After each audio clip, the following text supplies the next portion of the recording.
What's up, everybody? Welcome back to the channel. So today we are at NMRA Bradenton. This is the season opener for NMRA. For those that don't know what NMRA is, it's National Mustang Racers Association. So this is like an all-Ford event. Some of the freaking most awesome cars I've ever seen, like in terms of Mustangs, GT500s, tons of Fox bodies. I mean, it's a complete like epic event. A lot of big name sponsors are here, like Whipple, Tremec, UPR, BMR, Holly. The list goes on. It's crazy. So I wanted to take this time to finally go over the car. You know, I posted that short video just to show you guys, hey, this is what I got. I haven't really had any progress on the black coupe, and I was going to take this time to just go into a little bit more detail what happened. So I'm going to go ahead and show you the car now before I get into the boring stuff. But here's the new trailer. You guys haven't seen this. Bought this 8.5 by 24 enclosed. It's pretty awesome. There's some shelves up there. You know, I keep all my tools, cooler, food, spare tires. I got all my gear and stuff. And I actually been sleeping in my trailer here, so I kind of set up a little makeshift cot. And then, you know, I got the table and chairs and stuff. We can all hang out. The wife is actually on the way. And then the pit quad, that's a recent purchase. 05 TRX 250, you know, clutchless shift, which is really awesome for the track. And you know, we got the generator and stuff like that. And yes, I do pull this bad boy with the Raptor, which ironically though, I think I did blow a turbo seal, so we'll have to get that fixed. But let's go into the car. So as you can see, it is raining right now. The track is kind of shut down, but this is the car, 1993 Cobra. 14,000 original miles. Originally painted black. Originally it was black from the factory, but it's been repainted teal, and I think it just looks phenomenal. They did a great job. So we'll go on the wheels. This is 17 by 4 front runners, and then we have some massive 15 by 12 rears.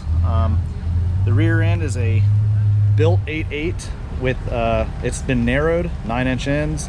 390 gears, double adjustable rear coilovers, TRZ anti-roll bar, torque box is welded in, and yes, it does have the cage like you guys saw in the other video. So this is a Chromoly 25.5 750 cage. Originally I was going to get it certified this weekend, but the guy who certifies the cages has left. You know, they did a really good job, cleanly put it through the dash here. You know, the bars come down, they cross. I don't have the carpet trimmed yet, but you can see where it hugs the floor, and it actually does go through the floor in a couple of spots, and it goes underneath the car. You can see back here where it ties everything together. The car has been mini tubbed. I just did the battery box and the disconnect this past weekend, or not weekend, just this week. I did the Kirky seat this week, and then I got the back brace bolted on, all new harnesses. The car is a stick car, and that is probably the weakest point of the car right now. It is a T45 transmission, so it is definitely on borrowed time. We have the RJS chute, which it doesn't need right now because the car is nowhere near that fast. Going over to the driver's side, I'm gonna go ahead and pop the hood here. It is raining, but I quickly show you guys what it looks like. So it is a second gen Coyote swap.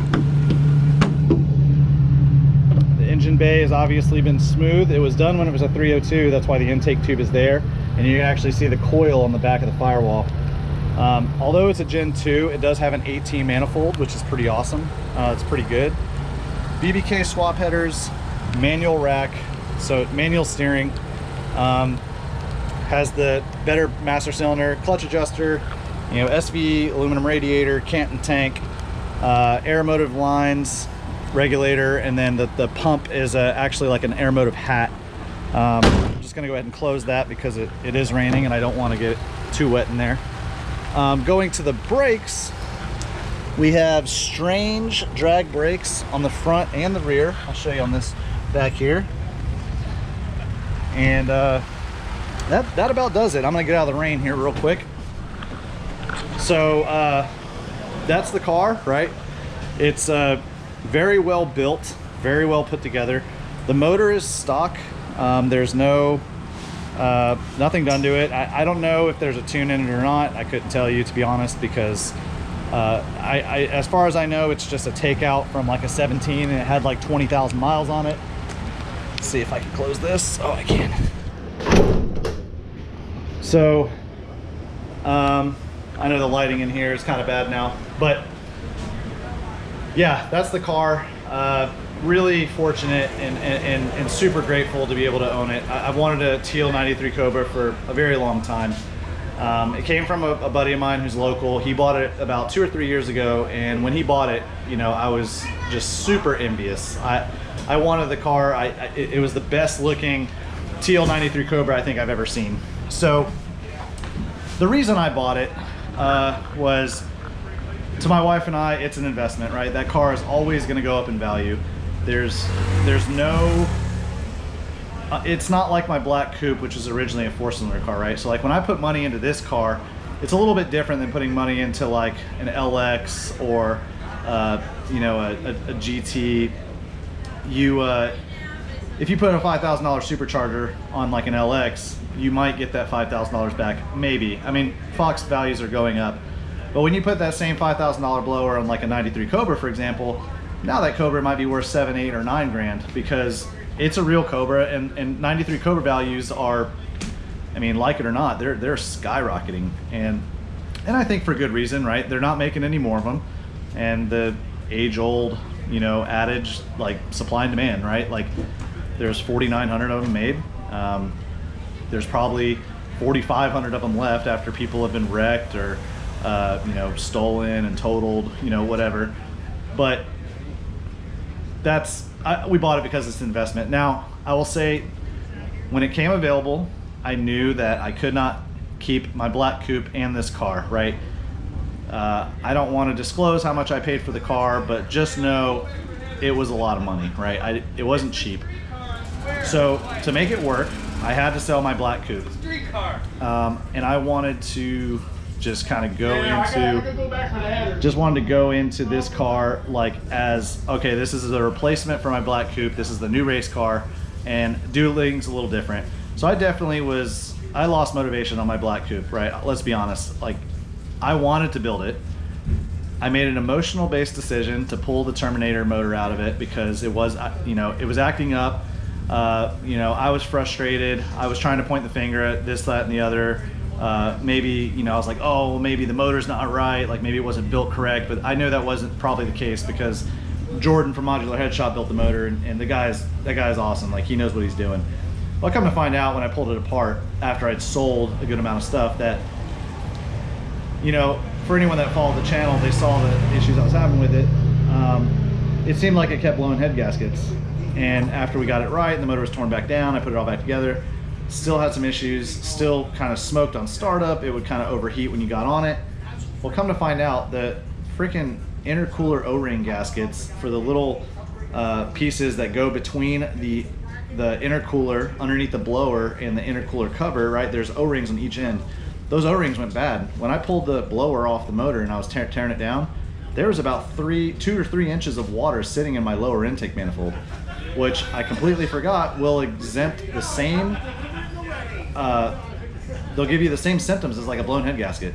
So it'll smoke because you have water going into the engine and it's burning off, and it will overheat because as you get on it, you suck more water in, it's gonna turn into steam and it's gonna skyrocket your coolant temp. So, and it was also why it was hard to start, because now it's sucking in fuel and it's kind of, you know, diluting the charge. So it, you know, it all made sense. But by that point it was too late. I was already kind of deep. I had sold a lot of parts. And then the mistake I think I made was, anytime generally I've done an upgrade, whether it be like a supercharger or a transmission or a motor, right? I'm just doing that one thing. Well, I tore the entire car down thinking I'm just gonna rebuild the entire car, right? So like the entire drivetrain, the suspension, the rear end, everything. And you know, I was still in school, which I've graduated now, but I work a full-time job. My wife and I now have a beautiful baby girl, and it came to the realization that this thing's never going to get done. It will get done, but not by me, and it's going to cost a ton of money to fix it. So I think at some point in terms of project cars, you have to know when to call it quits or when to throw in the towel.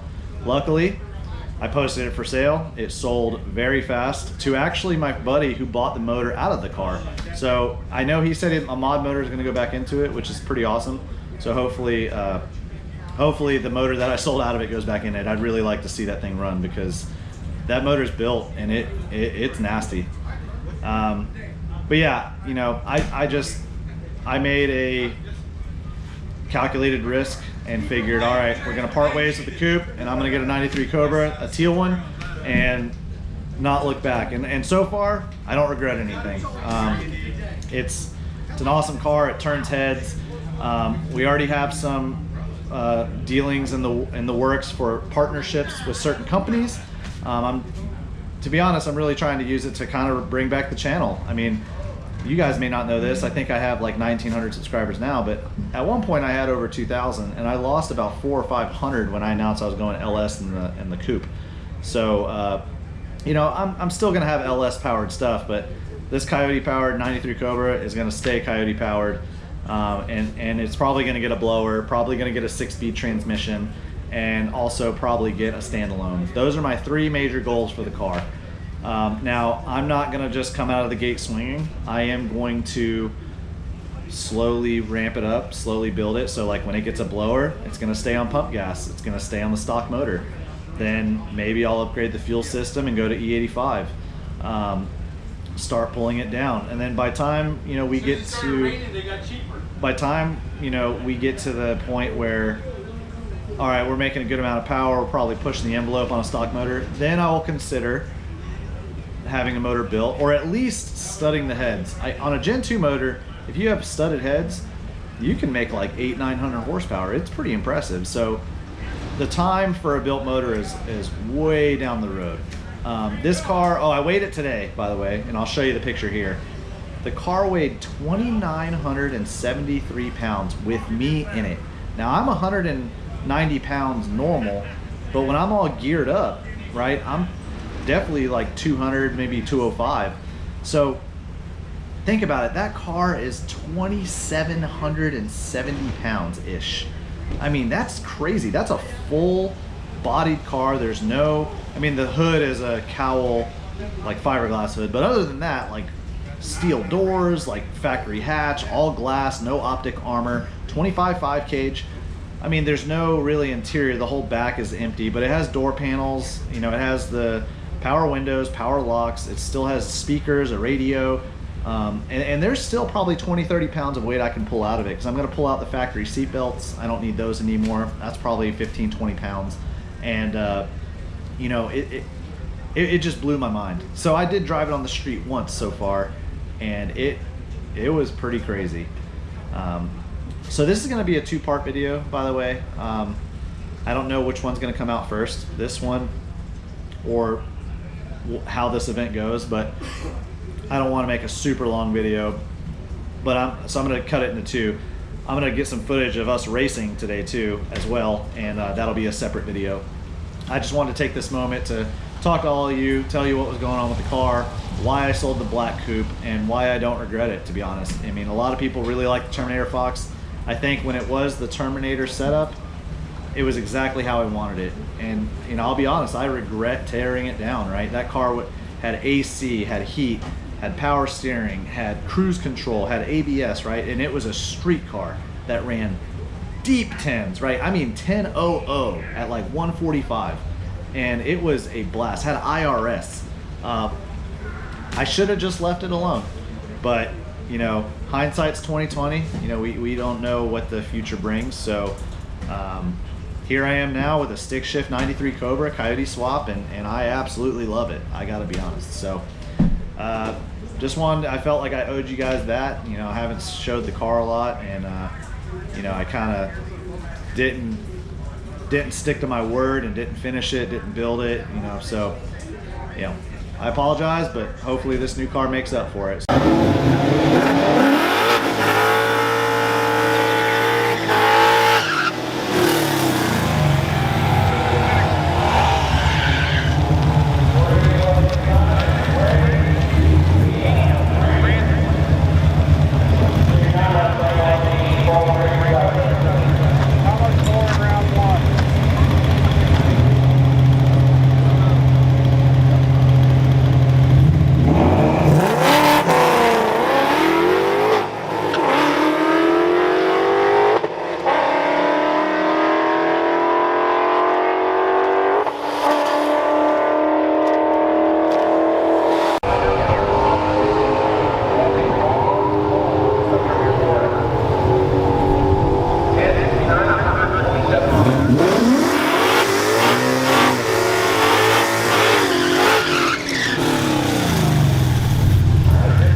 didn't really get any footage of me talking. Some of the footage of me racing, I hope you guys liked. But yesterday for True Street, we wound up finishing as the 5th fastest stick car in the class. There wasn't that many super fast cars. So I got a stick shift shootout plaque here from Tremec. I got the Tremec jacket for the stick shift shootout here. And so far we've raced round 1 and we won. I mean, to be honest, even if I lost, I was just happy I was in it. So we moved on to the semifinals. I think I'm racing a white convertible Fox with nitrous, and we'll see what we do. But so far, the best, which I'll show you the pass, 11.2 at 123. I mean, I am ecstatic. I'm so hyped. So let's see if we can build on that, maybe run another 11.2 or maybe even faster. I mean, there's a chance I might be able to get it into the 10s. I think that's a little optimistic, but at this point, anything's possible. So here's the pass, and then enjoy the rest of the racing. Catch you guys after the event. Peace.